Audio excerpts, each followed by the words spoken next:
Okey, selamat datang semua. Hari ni, kita nak kupas satu benda yang macam tak nampak, tapi dialah yang membentuk cara kita berinteraksi setiap hari. Kita panggil ia norma global. Dan ia mungkin kunci kepada keharmonian dunia tau. Cuba fikir sekejap. Dalam dunia ni ada 8 bilion orang kan? Macam mana kita semua ni tak jadi huru-hara? Apa sebenarnya peraturan tak bertulis yang seolah-olah jadi gam sosial yang satukan kita semua? Hari ni kita akan cuba fahamkan apa benda ni. Konsep utama di sebalik semua ni ialah norma masyarakat global. Ringkasnya, ia macam satu set peraturan sosial yang kita semua kongsi dan setuju yang membolehkan kita berhubung antara satu sama lain, tak kisahlah dari mana kita datang. Anggap je ia macam satu bahasa sosial universal. Dan bila kita sebut masyarakat global, siapa sebenarnya tu? Kitalah tu. Setiap seorang daripada kita di seluruh dunia yang berhubung. Sama ada melalui teknologi, bisnes atau masa kita travel, kita semua ni membentuk satu komuniti gergasi yang saling berkait. Jadi, apa poin kita bincang semua ni? Matlamat utamanya ialah untuk faham peraturan-peraturan ni.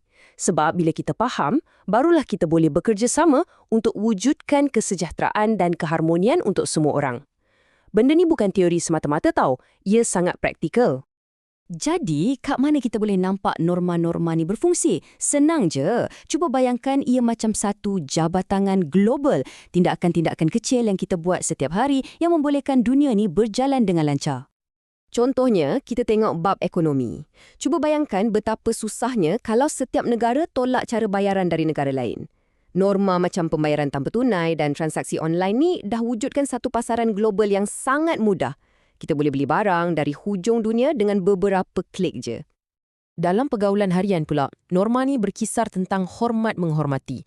Tak kisahlah sama ada kita tunduk hormat macam di Jepun atau berjabat tangan macam orang barat. Norma sosial ni ajak kita etika asas untuk bergaul dengan baik, walaupun budaya kita lain-lain. Bukan tu je, pasal jaga alam sekitar pun sama. Amalan kitar semula, kurangkan guna plastik dan kempen global macam Earth Hour, masa berjuta-juta orang tutup lampu serentak, semua ni tunjukkan macam mana kita boleh bersatu untuk satu matlamat yang sama. Okey, semua ni nampak macam senang je kan? Tapi realitinya tak selalunya macam tu. Apa jadi bila peraturan yang kita dah biasa ni tiba-tiba tak sama dengan peraturan kat tempat lain? Kat sinilah cabarannya bermula. Jom kita tengok contoh Andrew ni. Dalam budaya dia, pakai kasut dalam rumah tu biasa je. Tapi bila dia pergi rumah kawan dia, semua orang kena buka kasut sebelum masuk. Nampak macam benda kecil kan? Tapi inilah contoh paling jelas macam mana pertembungan budaya boleh buat kita rasa serba salah. Jadi, macam mana kita nak handle situasi macam ni? Kita perlukan apa yang boleh kita panggil kompas moral dunia. Sebenarnya ada 5 nilai universal yang boleh jadi panduan kita untuk bina norma global yang lebih baik. Jom kita tengok satu persatu. Pertama, dan yang paling asas sekali, hormat. Ini bukan setakat bersikap sopan. Dalam kes Andrew tadi, hormat tu maksudnya dia cuba faham kenapa kawan dia suruh buka kasut dan dia ikut peraturan sosial di rumah tu. Inilah asas untuk kita bina jambatan antara budaya. Seterusnya, hemah tinggi. Senang cerita, ini pasal adab dan cara kita bawa diri.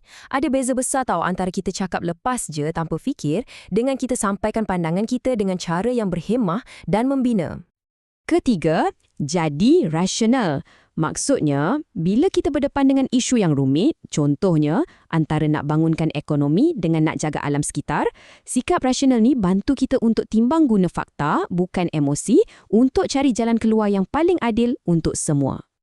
Nilai keempat ni pun penting, kesederhanaan. Maksudnya, kita kena cari keseimbangan. Ia ajar kita untuk tak jadi terlalu ekstrim atau pentingkan diri sendiri. Sebaliknya, kita cari jalan tengah yang boleh jaga kepentingan semua orang dan kekalkan keharmonian. Dan yang terakhir, kebebasan. Tapi penting untuk kita faham, kebebasan ni bukan bermakna kita boleh buat apa saja kita suka. Ia adalah hak untuk kita bertindak, tapi mesti dalam lingkungan undang-undang antarabangsa dan pada masa yang sama, kita hormat hak dan kebebasan orang lain juga. Jadi, sekarang ni, kita sebenarnya berada di satu persimpangan yang penting.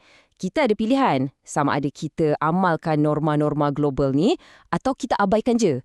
Dan setiap pilihan tu akan bawa kita ke jalan yang sangat berbeza. Cuba kita tengok, ada dua masa depan yang mungkin terbentang depan kita. Satu jalan yang dibina atas norma global membawa kita kepada masyarakat yang lebih prihatin, lebih maju dan lebih makmur.